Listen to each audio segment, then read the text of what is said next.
Yo guys, we out here with the vlog. Vlog squad. Meet the team. We got Bird Boy, Tim Curtisman, and John Paul Canoia.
And then I can't like walk properly. Dude, hold this.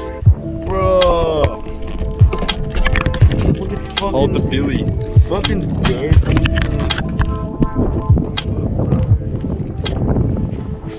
Dude, what the fuck? Fucking travel, cunt.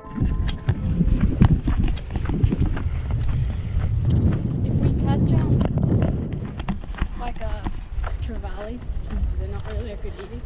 Yeah, but they're fucking legal. Take the fillets off. They're legal whatever size, dude. I just want to chuck one on the fire. Take the fillets, cook the fillets. I'm going to put some steel braid on this one and chuck it on. What, you gotta like go out there? No, we're in the river, there's heaps of sharks in there. Yeah, I'm going to try to catch a crocodile. I'm going to catch a shark and just watch, mate, that rod's gonna bend. Dude, no, watch when I fucking catch the crocodile, cunt. My fucking rod, dude, it will just snap in half. And then I'll have to fucking hand reel it in. Like, I'll have to grab the line and fucking pull it in myself. Like, fuck. Like fucking Crocodile Dundee. He's a sick cunt. I love that movie. This is not a knife. This is a knife. Fuck up. Number 2's pretty good too, when all the dudes come to his land and he's like, it's fucking sick, bro. Did you reckon I'd catch something on the popper in here or what? I'm gonna catch dick. Dude, imagine if we randomly get a crab, like somehow.